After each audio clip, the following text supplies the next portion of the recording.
नमस्कार, आप live cities देख रहे हैं। मैं हूं जय शुक्ला। बिहार लोक सेवा आयोग यानी कि बीपीएससी ने एक कड़ा एक्शन लिया है। बीपीएससी ने इतना बड़ा एक्शन लिया है कि कई सारे छात्रों पर बैन लगा दिया है।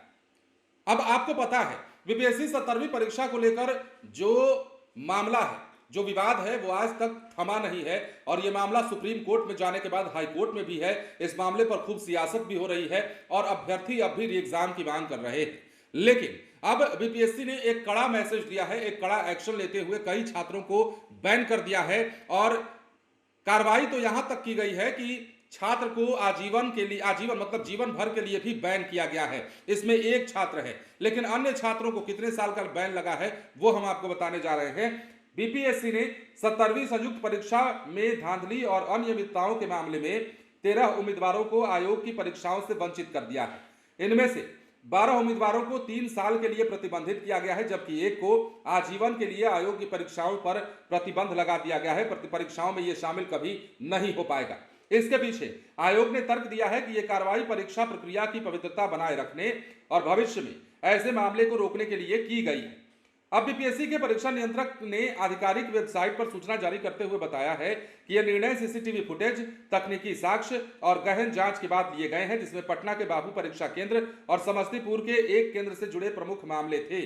समस्तीपुर में एक उम्मीदवार दूसरे व्यक्ति के बदले परीक्षा देते हुए पकड़ा गया था। इस इंपर्सनेशन के चलते आयोग ने उसे आजीवन के लिए प्रतिबंधित कर दिया है। वहीं 11 अन्य उम्मीदवारों ने बापू परीक्षा केंद्र से प्रश्न पत्र और उत्तर पुस्तिकाएं गैर कानूनी तरीके से बाहर ले जाकर सोशल मीडिया पर अपलोड कर दिया था, जिससे परीक्षा की गोपनीयता भंग हुई और आयोग की प्रतिष्ठा को ठेस पहुंची। इन सभी को 3 साल के लिए प्रतिबंधित किया गया है। इसके अलावा एक उम्मीदवार को सोशल मीडिया पर आयोग के खिलाफ भ्रामक और अपमानजनक पोस्ट साझा करने के चलते 3 साल के लिए परीक्षा से बैन किया गया है। 12 छात्रों को आयोग की परीक्षा में बैठने के लिए 3 साल का इंतजार करना पड़ेगा, लेकिन एक जो है वो जीवन भर परीक्षा नहीं दे पाएगा।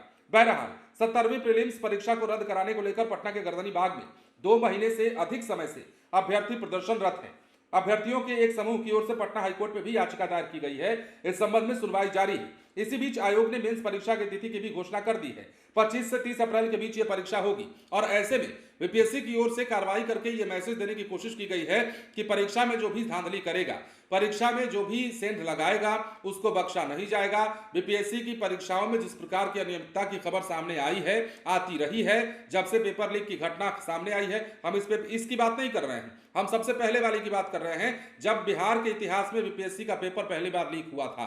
उसके बाद से बीपीएससी ये बार बार संभव प्रयास करता है कि किसी प्रकार का कोई सेंध अगर लगाया जा रहा है तो उस पर कड़ा एक्शन लिया जाए, ताकि ये मैसेज देने का प्रयास हो, ये मैसेज दिया जा सके मार्केट में या लोगों के बीच में कि बीपीएससी अनियमितता करने वालों के खिलाफ है और किसी भी सूरत में इन्हें बख्शने वाला नहीं है। और इस बार यही हुआ है। बीपीएससी ने 12 छात्रों को 3 साल के लिए बैन कर दिया है, जबकि एक को आजीवन बैन कर दिया गया है। मतलब जिसको आजीवन बैन किया गया है वो कभी भी बीपीएससी की परीक्षा, किसी भी परीक्षा में बीपीएससी द्वारा कंडक्ट कराए गए किसी भी एग्जाम में बैठ नहीं पाएगा। जबकि 12 अभ्यर्थी ऐसे हैं जो 3 साल तक बीपीएससी की कोई भी परीक्षा नहीं दे पाएंगे और ये एक कड़ा एक्शन है, ये एक कड़ा मैसेज देने की कोशिश बिहार लोक सेवा आयोग की ओर से की गई। फिलहाल बने रहे लाइव सिटीज के साथ। धन्यवाद।